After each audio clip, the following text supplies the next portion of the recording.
मी अमित असवले। दीपावलीची सुरुवात ही वसुबारसेच्या सणापासून सुरुवात होते व वसुबारस हा दिवस गायीचे पूजन करण्यासाठी वसुबारस हा दिवस आहे। तर आम्ही कत्तलीपासून गायी वाचवतो, गोरक्षणाचं काम पूर्ण महाराष्ट्रभर करतो। तर त्रिमूर्ती कामधेनू गोशाळा वडेश्वर मावळ येथे आहे। तर येथे जवळजवळ 70 गोवंश कत्तलीपासून वाचवलेले आहेत। तर त्याचा सांभाळ त्रिमूर्ती गोशाळा करते। त्यांचे अध्यक्ष बबन आरडे हे त्याचे व अण्णा आरडे हे त्यांचं संगोपनाचं काम हे ते करतात त्या कामधेनू गोशाळेमध्ये। बोला संदीपराव। सर तुम्ही काय सांगू शकता? बोला बोला, तुम्ही बोला संदीप भाऊ। आज या ठिकाणी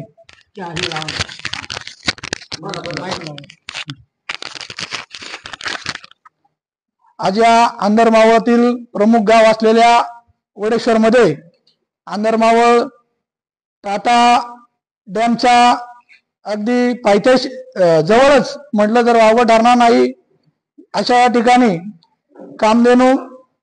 त्रिमूर्ती कामधेनू गोशाळा या ठिकाणी कत्तलीपासून वाचवलेल्या सर्व गोवंशांचं रक्षण या ठिकाणी केलं जाते। तसेच त्यांचा दैनंदिन संगोपन देखील या ठिकाणी चांगल्या प्रकारे केले जाते। येथील अध्यक्ष या गोशाळेचे अध्यक्ष बबनजी आरडे, गोरक्षक अण्णा आरडे, गोरक्षक अमित असवले, गोरक्षक तानाजी असवले, गोरक्षक श्रीकांत मोरे हे सर्व या ठिकाणी देखभाल करतात। या देखभालीसाठी दररोज 3000 रुपयांचा खर्च या ठिकाणी हे सर्व मंडळी करतात। त्यांना देखील चांगल्या प्रकारे धन्यवाद या ठिकाणी दिले पाहिजे। अण्णा आरडे हे प्रामुख्याने हे सर्व दैनंदिन कार्यकाळ पाहून या सर्व गोवंशांचं संगोपन चांगल्या प्रकारे करतात। आपण पाहू शकता 70 गायी या ठिकाणी कत्तलीपासून वाचवलेल्या आहे। या गायींचं चांगल्या प्रकारे रोज त्यांना धुणं असेल, सकाळी रानामध्ये न्यायच्या सुविधा असेल किंवा त्यांना आंबवण कुट्टी रोज या ठिकाणी ते चांगल्या प्रकारे देतात।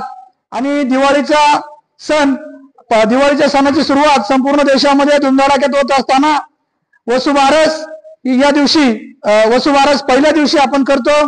या वसुबारसेच्या दिवशी गायीचं गोवंशाचं पूजन केलं जातं। त्यांच्यापासून आपल्याला दूध मिळतं आणि या दुधाचं आपल्या दैनंदिन जीवनामध्ये प्रामुख्याने हा दुधाचं सेवन हे अतिशय शक्तिवर्धक आरोग्यवर्धक आहे असं सांगितलं जातं।